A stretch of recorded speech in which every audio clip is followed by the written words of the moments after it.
የወንድ ልጅ 5 ምግቦች። እነዚህን 5 ምግቦች በአግባቡ ካልተመገብክ ትቀጭጫለህ። ለቻናል አዲስ ከሆናችሁ ሰብስክራይብ ማድረግ እንዳትረሱ። ልብ ብለህ አዳምጠኝ። እነዚህ 5 ምግቦች የሚከተሉት ናቸው።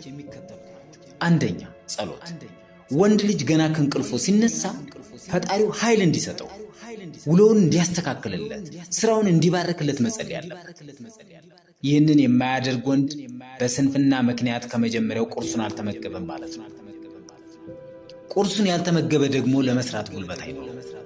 ስለዚህ ሊሳካለት አይችልም። ሁለተኛ፣ ስራ ለወንድ ልጅ ገንቢ ምግቡ። ወንድ ልጅ ከስራ ከራቀ ልክ እንደ ብረት ይዝጋል። ወንድ ልጅን ንጉስና ተፈላጊ የሚያደርገው ስራ ነው። ስለዚህ ስራህን ስራ። ሶስተኛ፣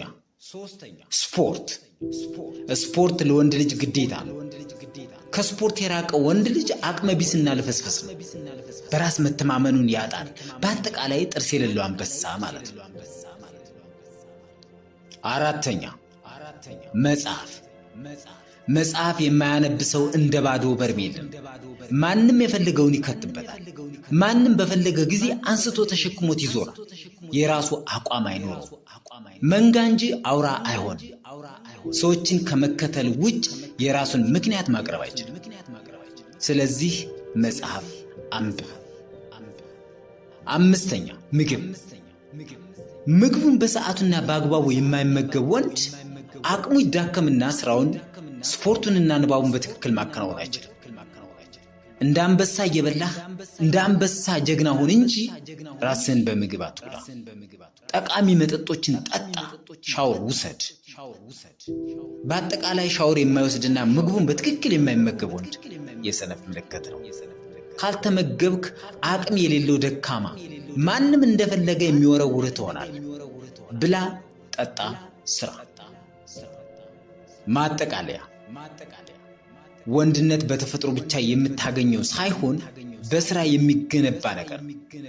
ፈጣሪን ጉልበት አድርገህ በስራ፣ በስፖርት፣ በንባብ፣ በምግብ ራስህን ገንባ። ለራስህ ክብር ስጥ።